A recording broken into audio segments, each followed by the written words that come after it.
नमस्कार दोस्तों, ये सीसी प्रिपरेशन के यूट्यूब चैनल आप सभी का स्वागत है। और दोस्तों हम लोग सीटेट एसएस यानी कि सोशल स्टडीज के विषय हम लोग अध्ययन कर रहे थे।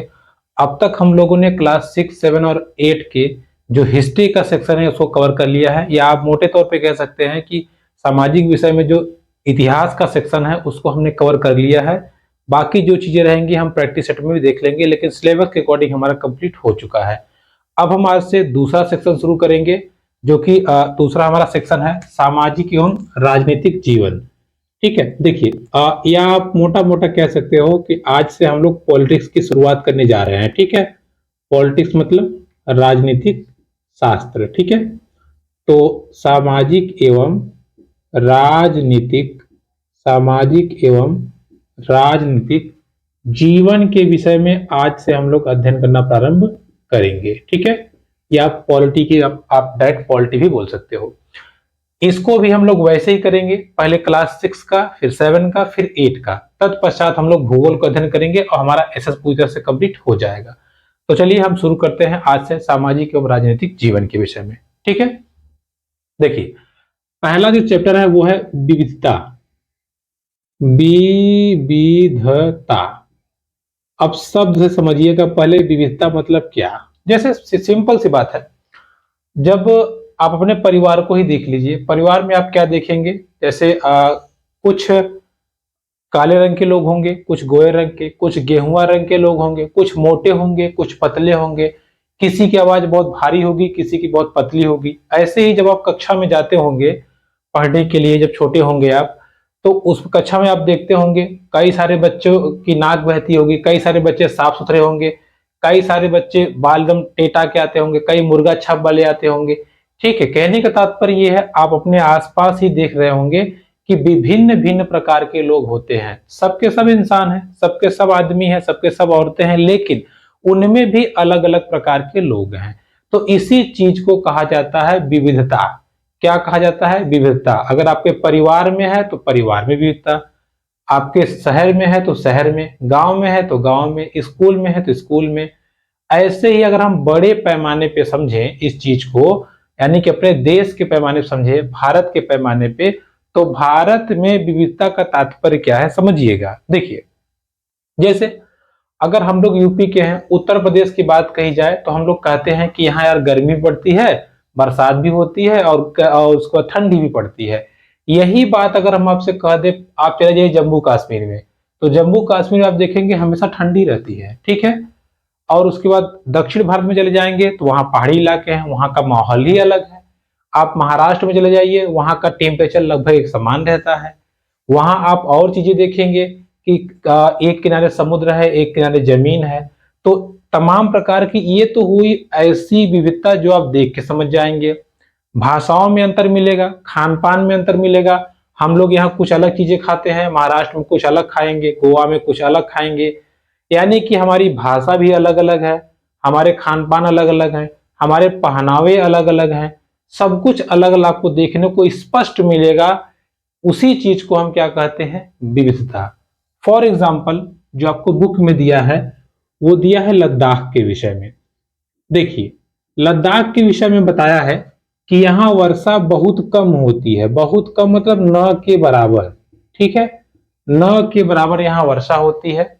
साथ ही साथ यहाँ पर गाय, बकरी, गाय, बकरी और याक, याक मतलब सुराह गाय जो होता है, ये जानवर पाए जाते हैं, जिनमें अब सोचिए प्रकृति का क्या खेल है।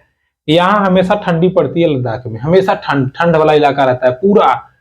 यहाँ पे ठंडा रेगिस्तान पाया जाता है। जो बालू है यहाँ पे, बालू, रात में इसका टेम्परेचर -20-30 तक चला जाता है, मतलब पानी बर्फ हो जाएगा। सोचिए, यहाँ पे ठंडा रेगिस्तान पाया जाता है, इतनी ठंडी पड़ती है, तो बचने के लिए कुछ तो चाहिए। बचने के लिए ये जो बकरी है, एक विशेष प्रकार की बकरी होती है जिसको हम बोलते हैं पश्मीना। क्या बोलते हैं? पश्मीना। और इसकी बाल से पश्मीना शाल बनाई जाती है।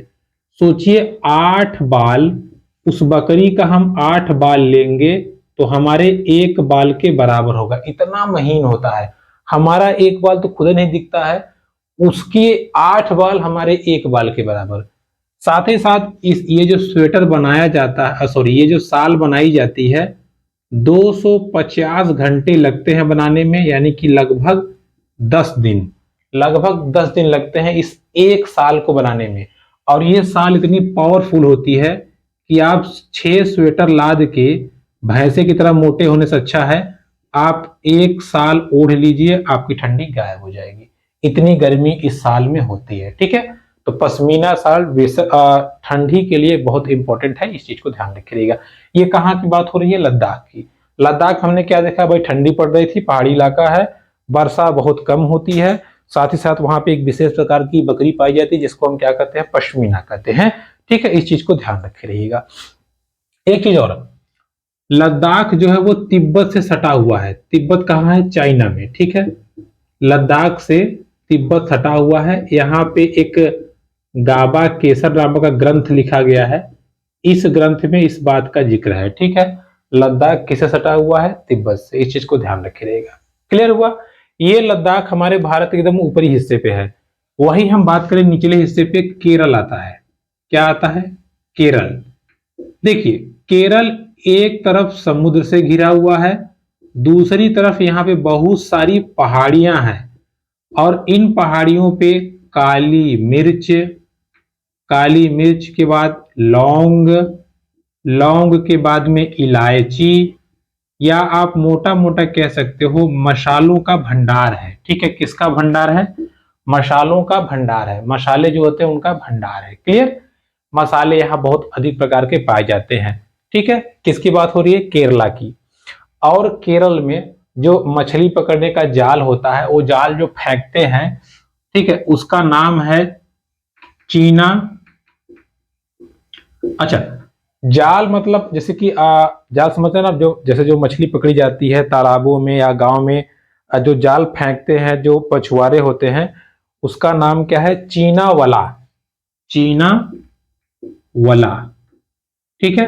और जिस बर्तन में मछली को पका के खाते हैं उसको बोलते हैं चीनी चट्टा। क्या बोलते हैं? चीना चट्टा, चीना चट्टा। ये दोनों चीना चीना नाम कहां से आया है? चीन से। कहां आया है? चीन से। तो चीन में भी यही चीज बोलते हैं, केरल में भी यही चीज बोलते हैं। तो आपको समझ आई?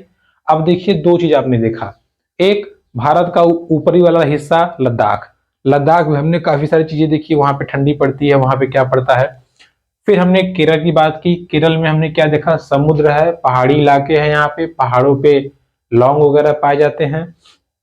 इसीलिए भारत में जब पुर्तगाली यात्री वास्को डिगामा आया था तो वो केरल में ही रुका था, या केरल के तट पे ही उतरा था। वास्को डिगामा के साथ साथ यहाँ पे इब्न बतूता एक चीनी यात्री है, हालांकि ये हमने आपको इतिहास में बताया है, ये अरबी यात्री, सॉरी, वास्को डिगामा पुर्तगाली यात्री था जो केरल में आया था। इब्न बतूता अरबी यात्री था, उसने अपनी किताब में इसका जिक्र किया है कि यहाँ बहुत प्रकार के मसाले मिलते थे। और एक चीज और, संत थॉमस, संत थॉमस मतलब वही ईसाई धर्मगुरु जिनके नाम पे आजकल सेंट थॉमस स्कूल चलता है, वो भी यहाँ पर आए थे, या वो भी ईसाई जो थे केरल में वो आके रुके थे काफी दिन तक। इसीलिए सेंट थॉमस का जो मेन केंद्र है वो केरला में ही है, ठीक है। इस चीज को आप ध्यान रखिएगा। क्लियर हुआ? तो विविधता के क्रम में हमने 2 राज्यों को देखा, ऐसे ही बहुत सारे राज्य हैं, हमें सबके विषय में चर्चा करने की जरूरत नहीं है क्योंकि हमारे बुक में 2 चीजों को दिया था तो हमने 2 चीजों को समझा। अब देखिए, समझिएगा, चूंकि हमारे देश में कई सारे राज्य हैं और सब राज्यों की भाषाएं अलग हैं, बोलचाल अलग है, कई धर्म के लोग रहते हैं। जैसे हमारे भारत देश में विश्व के 8, देखिए, विश्व में 8 धर्म को बहुत महत्वपूर्ण माना गया है, या आप कह सकते हो कि 8 जो धर्म है वो सर्वोच्च पद पे है। जैसे आप ईसाई ले लीजिए, हिंदू ले लीजिए, मुस्लिम ले लीजिए, सिख ले लीजिए, पारसी ले लीजिए, ऐसे ही कुल मिला के 8 धर्म हैं जो सबसे ज्यादा हैं। और ये 8 के 8 धर्म के लोग हमारे भारत में रहते हैं। सोचिए, सभी लोग हमारे भारत देश में रहते हैं। हमारे भारत देश में 1600 भाषाएं बोली जाती हैं। कितनी भाषाएं? 1600 भाषाएं बोली जाती हैं। 100 से ज्यादा प्रकार के यहाँ नृत्य हैं, यानी कि डांसिंग, 100 से ज्यादा प्रकार के यहाँ नृत्य है, यानी कि अलग अलग कल्चर है, अलग अलग अपनी सबकी संस्कृति है। इतनी सारी चीजें होने के बावजूद लोग अलग, संस्कृति अलग, भाषा अलग, रहन अलग, खान पान अलग और सभ्यता अलग, इतना सब कुछ होने के बाद भी हमारा भारत देश महान है और अनेकता में यहाँ एकता है। अनेकता में यहाँ पर एकता देखने को मिलती है। इस बात को कहा था जवाहरलाल नेहरू जी ने। ठीक है, किसने कहा था? जवाहरलाल नेहरू जी ने कहा था कि हमारा भारत देश एक है, अनेकता में भी एकता है हमारे भारत देश में। इस चीज को आप ध्यान रखिएगा। ठीक है, चलिए आगे बढ़ते हैं। जैसे अगर आप देखें जो हमारा राष्ट्रगान है जिसको रविन्द्रनाथ टैगोर जी ने लिखा था, उसमें भी उन्होंने क्या बताया है। देखिए, हम अगर मोटा मोटा हम समझें, ठीक है, देखिए ऐसे रफली डायग्राम समझ लीजिएगा, कोई विशेष नहीं। तो देखिए, अगर ये हमारे भारत देश का नक्शा अगर ये मान ले, तो उन्होंने क्या कहा था राष्ट्रगान में है, पंजाब, सिंध, गुजरात, मराठा, द्राविड़, उत्कल, यहाँ पे बंग, विंध्य, और ये हिमाचल, विंध्य, हिमाचल, यमुना, गंगा, पूरा भारत देश हो गया। ठीक है, यानी कि पंजाब, सिंध, गुजरात, मराठा, द्राविड़, उत्कल, बंग, गंगा, यमुना, और इसके बाद में अगर हम ये पूरा देखें, विंध्य, हिमाचल, यमुना, गंगा, पूरा का पूरा जो उन्होंने लाइन लिखी है सब के सब हमारे पूरे भारत देश में है। ठीक है, इस चीज को ध्यान रखिएगा। क्लियर? तो हमारा भारत देश विविधताओं में भी एक है, या हम कह सकते हैं हमारे भारत देश में अनेकता में भी एकता बनी हुई है। क्लियर? लेकिन कुछ कमियां भी हैं। जैसे हम समझते हैं क्या कमियां हैं। एक तो कमी है, लैंगिक भेदभाव यहाँ बहुत ज्यादा होता है। अब ये लैंगिक भेदभाव क्या है हम समझाते हैं आपको।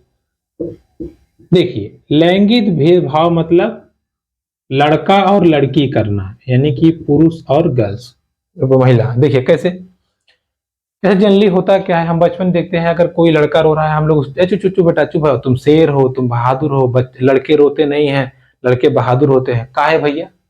लड़कियां कामचोर होती हैं? नहीं ना। और लड़कियों को शुरू से बताया जाता है कि तुम्हें पढ़ना लिखना नहीं है, या तुम कम पढ़ोगे, तुम्हें घर के काम करने हैं, घर का काम तुम करो। अरे खाना बनाना है, कभी आपने किसी माता पिता को कहते हुए सुना है कि बेटे चलो खाना बना दो? नहीं, बेटी चलो तुम खाना बना दो। क्यों? क्योंकि समाज ही ऐसा है, ऐसी रूढ़वादिता थी, ऐसे प्राचीन से चलता हुआ आ रहा है कि शुरू से ही ऐसी धारणा बना दी गई है कि पढ़ने लिखने का कार्य केवल बच्चे करेंगे, बच्चियां केवल घर का काम करेंगी, गोबर फेंकेंगी, ये करेंगी वो करेंगी, बच्चे बाहर कमाने जाएंगे, बच्चियां नहीं जाएंगी। तो ये लैंगिक भेदभाव शुरू से चलता आ रहा है। हालांकि कई सारे नियम कानून बनाए गए, धीरे करके ये थोड़ा बहुत कम हुआ है, लेकिन आज भी ये व्याप्त है। और आज भी पूरी तरह से अगर हम देखें, गांव खेड़ों में लड़कियों को या बच्चियों को पढ़ने का वो हक नहीं है, या वो दर्जा नहीं है जो दर्जा बच्चों का है। ठीक है, या जो दर्जा लड़कों का है। इस चीज को आप ध्यान रखिएगा। ठीक है, चलिए जैसे इसी संदर्भ की बात करें, एक छोटी सी घटना आती है। जब पहला विश्व युद्ध होता है, प्रथम विश्व युद्ध, उस समय क्या हुआ भाई, सेना की जरूरत पड़ने लगी, तो घर की महिलाओं ने अपने लिए काम किए, पैसे कमाए, बच्चों के देख रेख के लिए उन्होंने खाना बनाया, बाहर भी निकले। तब लोगों को लगा कि नहीं यार, महिलाओं में भी वो क्षमता होती है, वो काम कर सकती हैं। ठीक है, और बाद में फिर कुछ महिलाओं के समूह ने सरफ्रेज आंदोलन चलाया। देखिए इसको ध्यान रखें, सरफ्रेज आंदोलन। सरफ्रेज का मतलब यह था कि हमको भी मत देने का अधिकार दिया जाए, मतलब वोट देने का अधिकार दिया जाए। सरफ्रेज आंदोलन, ठीक है, वोट देने का अधिकार दिया जाए, जिसको अमेरिका ने 1920 में मान के दे दिया। 1928 में ब्रिटेन ने अपने यहाँ, देखिए 1920 में अमेरिका ने कहा ठीक है हम आपको मतदान देने का अधिकार दे देते हैं। 1928 में किसने दे दिया? ब्रिटिश ने। 1931 में गांधी जी ने यंग इंडिया नामक पुस्तिका लिखी, यंग इंडिया, और इस इंडिया में भी इस पुस्तिका में उन्होंने बहुत जोर तोर से मांग की कि महिलाओं को भी वोट देने का अधिकार दिया जाए। ठीक है, महिलाओं को भी वोट देने का अधिकार दिया जाए। इस चीज को आप ध्यान रखे रहिएगा। चलिए आगे बढ़ते हैं और आगे की चीजों को हम धीरे धीरे समझते हैं। ठीक है, देखिए, चूंकि अब देखिए आप विविधता तो देख ही रहे हैं, विविधता में ये भी आएगा कि कुछ अच्छे लोग आएंगे, कुछ बुरे लोग आएंगे, कुछ ऐसे लोग आएंगे जिनका समाज में मान सम्मान नहीं रहेगा। जैसे लड़कियों को ढेर दृष्टि से देखा जाता था, ऐसे ही बहुत पहले से चलता आ रहा था। एक समुदाय है जिसको अछूत बोलते थे। क्या बोलते थे? अछूत समुदाय। मतलब समझिए इनको क्या कहा जाता था। कहते थे समाज में इतनी विभिन्नताएं थी, इतनी भिन्नताएं थी, समाज में इनको एकदम गिरा हुआ समझा था। जैसे अगर ये किसी नल से पानी पी लिए, उस नल से कोई पानी नहीं पी रहा था। जहां पे और लोग पानी पीते हैं वहां इनको जाना मना था। इनको मंदिर में एंट्री नहीं थी। साथ ही साथ इनको पढ़ने का अधिकार नहीं था। पढ़ने का अधिकार बाद में मिलता है तो इनको कक्षा के बाहर पढ़ना था, कक्षा के अंदर नहीं पढ़ना था। तमाम प्रकार के हैं। जैसे इनके जो कर्णधार हैं, या आप कह सकते हो कि बाद में जिन्होंने संशोधन किया, डॉक्टर V.R. अंबेडकर, भीमराव अंबेडकर जी। ठीक है, अब देखिए इनको क्या जरूरत पड़ गई कि इतना बड़ा आंदोलन करने की, या इतनी इतनी बड़ी लड़ाई लड़ने के लिए इनको क्या जरूरत पड़ गई। देखिए बात को समझिएगा।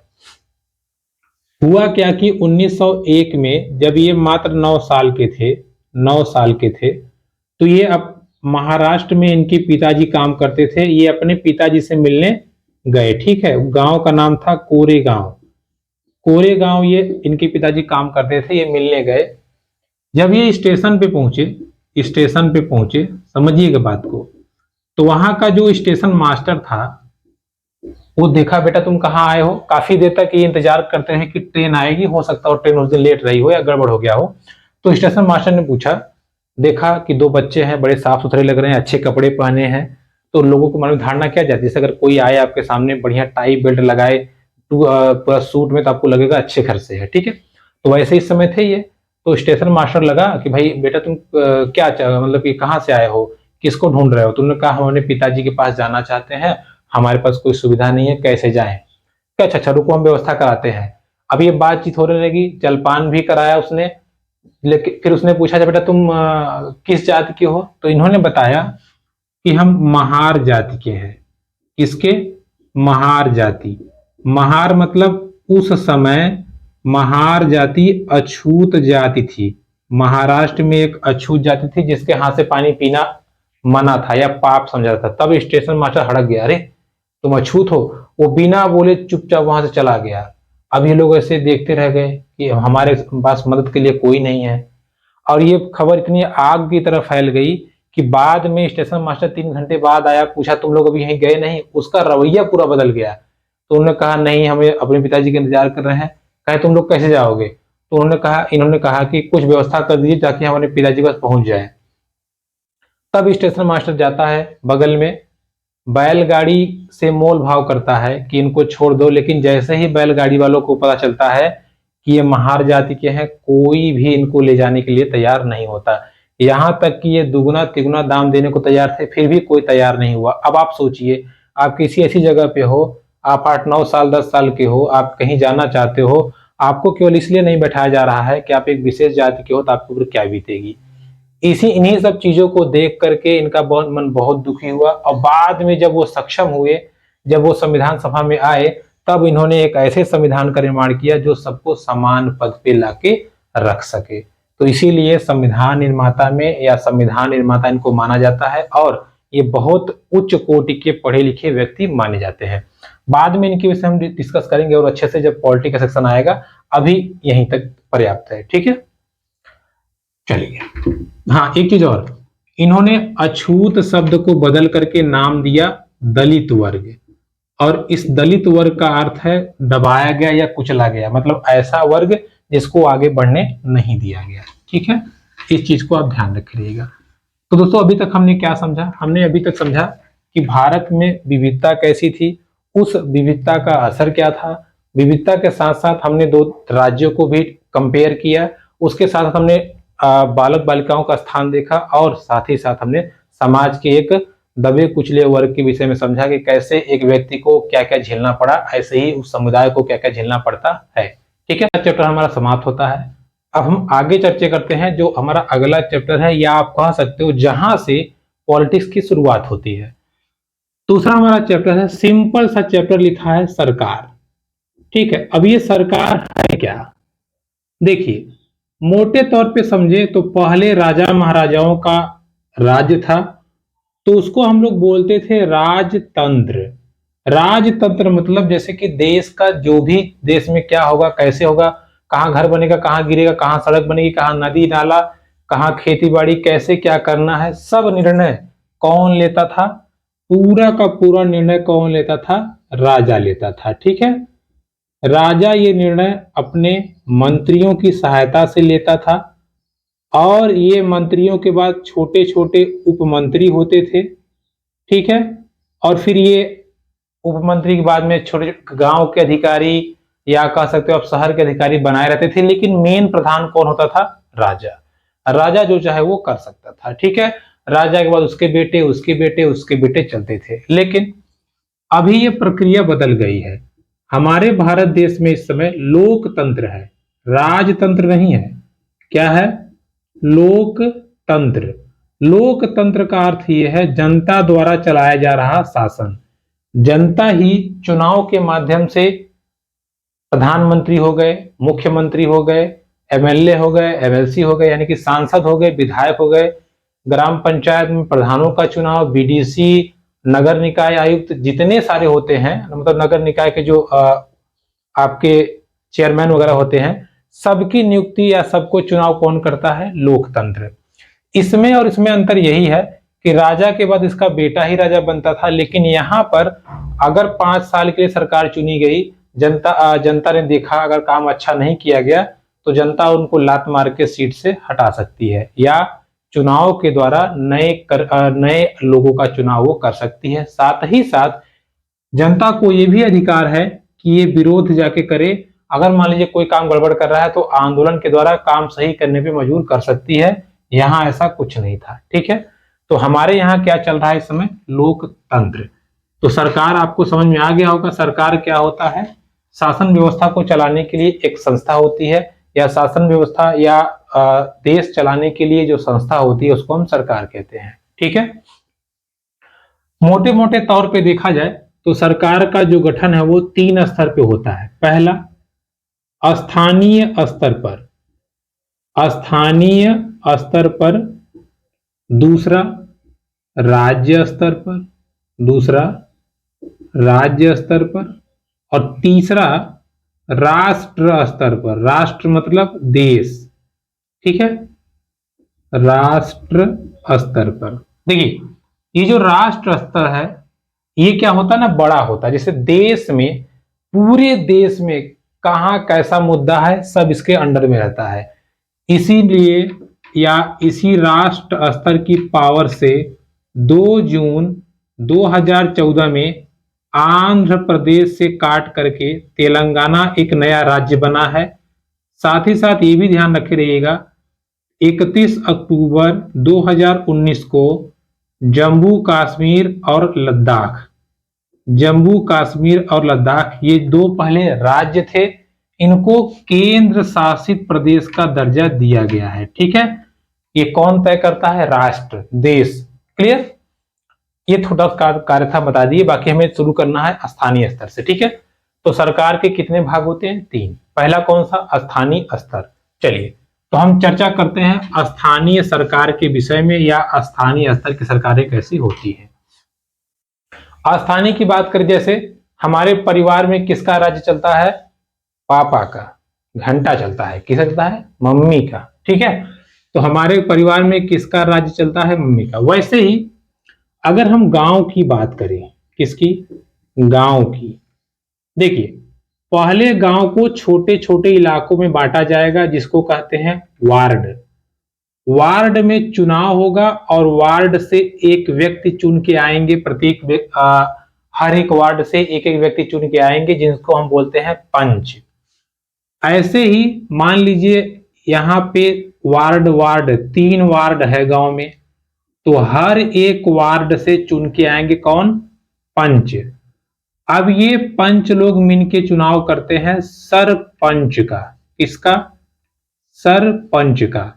ठीक है, यानी कि गांव को विभिन्न वार्डों में बांटा जाता है। अब तो चुनाव होने लगा मान लीजिए सरपंच का। फिर उन पंचों में से या उन पंचों में चुनित किया जाता है, चुना जाता है किसको? सरपंच को। इसके पश्चात पंचों और सरपंच, पंचों, यार गलती दिखा जा रहा है बार बार, पंचों और सरपंच इन दोनों को मिलाकर के निर्माण होता है ग्राम पंचायत का। किसका निर्माण होता है? ग्राम पंचायत का। ठीक है, तो एक ग्राम पंचायत में पंच और सरपंच होते हैं। ग्राम पंचायत का काम क्या है? गांव में कहाँ बिजली समस्या है, कहाँ पानी समस्या है, कैसे खेती की जाए, कैसे गांव के विभिन्न मुद्दों को समझा जाए, कोई गंदगी है कैसे साफ किया जाए, कैसे उच्च अधिकारियों को सूचित किया जाए। अब ये सारी चीजें कौन काम करवाती है? ग्राम पंचायत। लेकिन ग्राम पंचायत से ऊपर होती है ग्राम सभा। ग्राम पंचायत की जो मीटिंग होती है वो ग्राम सभा के अंतर्गत होती है। ग्राम सभा में ये सब तो रहते ही हैं, साथ में ग्राम सभा में वे सदस्य रहते हैं जो वोट दे सकते हो और जिनकी आयु 18 वर्ष से ऊपर हो। ठीक है, 18 वर्ष से ऊपर हो, यानी कि ग्राम सभा में गांव का कोई भी व्यक्ति पार्टिसिपेट कर सकता है, अपनी राय रख सकता है। उस राय को मानेंगे ग्राम पंचायत वाले, अगर अच्छा लगेगा तो, नहीं लगेगा तो नहीं, और फिर मान करके उसी अनुसार अपने गांव के उत्थान के लिए काम करते हैं। तो ये किसकी बात हो गई? ग्राम सभा की। किसकी बात हो गई? ग्राम सभा की। क्लियर? लेकिन मुद्दा ये होता है, मान लीजिए कभी ग्राम सभा में या कभी गांव में दो लोगों में उठापटक हो गया। ठीक है, क्या हो गया? उठापटक हो गया, लाठी डंडा चल गया, सिर फूट गया। क्या हो गया? सिर फूट गया। अब ये जाएंगे पंचायत के पास, हमारा न्याय कीजिए, ये हमारा डांड काट लिया, ये हमारा जमीन काट लिया, ये हमारा हिस्सा ले लिया, हम क्या करें? अब मुद्दा ये होता है कि चलिए पंचायत ने सुना दिया कि भैया आपकी जमीन यहाँ नहीं थी, यहाँ है। दूसरा पक्ष कह रहा नहीं नहीं हमारे यहाँ नहीं है। वो चला जाएगा कहाँ? थाने में, कि साहब हमारी जमीन वो हथिया रहे हैं। तो किसकी बात हो जाएगी? थानेदार की। अब थानेदार रिपोर्ट लिखेगा और कहेगा चलो जमीन दिखाओ। जमीन देखेगा, थानेदार को क्या पता जमीन कहाँ है। तो जमीन के हिस्से को या जमीन देखरेख के लिए होता है राजस्व विभाग। क्या होता है? राजस्व विभाग। और राजस्व विभाग में पटवारी या इन्हीं को लेखपाल कहा जाता है। क्या कहा जाता है? लेखपाल। इनके ऊपर कानून को भी होते हैं। पटवारी या लेखपाल आता है, जमीन को देखता है, नापता है, नाप नूप के अच्छे से रिपोर्ट देता है कि भैया ये जमीन यहाँ यहाँ है। अब मान लीजिए उसको लगा व्यक्ति को कि लेखपालवा पैसा खा के सूचना दे दिया है, तो वो शिकायत लेके कहाँ जाएगा? तहसील में। कहाँ ले जाएगा? तहसील में। और तहसील में होता है तहसीलदार, जिसके पास पूरा लेखा जोखा होता है जमीन का, और वो अच्छे से न्याय करता है और चीजों को दिखाता है। तहसीलदार कुछ नहीं कर सकता क्योंकि उसके पास डेटा जो होता है जमीन दिखा के करना पड़ेगा। तो यहाँ पे जमीन के पूरे फैसले तहसीलदार के अंडर में होते हैं। उसके नीचे आपके आते हैं लेखपाल वगैरह। लेखपाल राजस्व विभाग के अधिकारी होते हैं। साथ ही साथ ये भी ध्यान रखिएगा, यहाँ पे थोड़ा सा थानेदार का भी जिक्र आया है। तो ये छोटे छोटे निकाय मिलकर के स्थानीय सरकारों का निर्वहन करते हैं। जैसे हमने देखा छोटे मोटे फैसलों की बात आएगी ग्राम स्तर पे तो ग्राम पंचायत है, ग्राम सभा है। किसी कारण से मारपीट हो गया तो उसको देखने के लिए कौन है? थानेदार वगैरह है। ठीक है, यानी कि आप कह सकते हो कि जो न्याय पंचायत का हिस्सा है, न्याय पंचायत नहीं कह सकते हो आप, प्रशासन का हिस्सा है। ठीक है, उसके बाद आता है राजस्व विभाग। जमीन वाले हिस्से देखने के लिए राजस्व विभाग है, तहसीलदार वगैरह है। फिर आपके लास्ट में आपके देखने को मिलते हैं तहसीलदार। ठीक है, इस चीज को आप ध्यान रखे रहिएगा। क्लियर? तो ये किसकी बात होती है? स्थानीय स्तर में गांव की बात होती है। ठीक है, किसकी? गांव की। चलिए अगला बढ़ते हैं। देखिए ये सब स्थानीय स्तर पे ही है। ठीक है, इनको आप ये मत समझिएगा कि बहुत हाई स्टैंडर्ड पे हम लोग जा रहे हैं। देखिए इसके बाद में हमारे आते हैं नगर निकाय और नगर निगम। देखिए नगर पालिका और नगर निगम। नगर निगम। देखिए इनका काम भी लगभग सेम ही होता है। देखिए सभी वार्डों से, जैसे छोटा शहर है, छोटा कस्बा है, छोटे कस्बे में होता है नगर पालिका और बड़े शहरों में होता है नगर निगम। दोनों का काम सेम ही है, सेम काम है दोनों का, ठीक है। एक नगर निगम, एक नगर पालिका, दोनों का काम सेम है, बस अंतर ये होता है नगर पालिका छोटा, नगर निगम बड़ा। हर एक वार्ड से जो चुन के आते हैं उनको कहते हैं पार्षद, ठीक है। और ये पार्षदों की एक समिति बनती है या ग्रुप बनता है और यही निर्णय करता है कि शहर में कहाँ गंदगी है, कहाँ क्या है, कैसे करना है। अब ये निर्णय करेगा, निर्णय करने के बाद में इसको अप्रूवल देते हैं आयुक्त, नगर आयुक्त। नगर आयुक्त कौन होते हैं? कमिश्नर। और ये प्रशासनिक अधिकारी होते हैं, ठीक है। कौन से होते हैं? प्रशासनिक अधिकारी। इनका चुनाव नहीं होता, चुनाव होता है पार्षदों का, चुनाव होता है नगर निकाय अध्यक्ष का, लेकिन आपके जो आयुक्त होते हैं उनका चुनाव नहीं होता। तो ये प्रक्रिया आप या कह सकते हो, इस तरीके से हम ये देख सकते हैं कि पूरा पूरा नगर प्रशासन कार्य करता है, ठीक है। इस चीज को आप ध्यान रखे रहेगा। जैसे बुक में दिया हुआ है, एक बार 1994 में सूरत में गंदगी की वजह से प्लेग रोग फैल गया था। प्लेग बहुत खतरनाक बीमारी है, ठीक है। प्लेग रोग फैल गया था जिससे बहुत लोगों की मृत्यु हो गई थी। बाद में वहां पे नगर निगम ने इतना बढ़िया काम किया कि आज सूरत टॉप 5 जो सबसे अच्छे शहर हैं, साफ शहर हैं भारत के, उनमें इसका जगह आता है। सोचिए कितने साल, 20 साल पहले की तो बात है, 20-30 साल पहले की बात है, जब वहां मृत्यु थी, मरण जीवन था गंदगी वजह से। आज वो सबसे उच्च शहरों में उसकी गिनती होती है, ठीक है। तो इस चीज को आप ध्यान रखिएगा। क्लियर? तो हमने अब देखिए यहां पर हमने क्या देखा, यहां पर हमने देखा स्थानीय सरकार में पंचायत हमने देखा और नगर निगम देखा। स्थानीय सरकार 3 प्रकार की होती है। पहला जो हमने देखा था, देखिए जो हमने आपको बताया, ग्राम पंचायत। ग्राम पंचायत के बाद में आता है पंचायत समिति।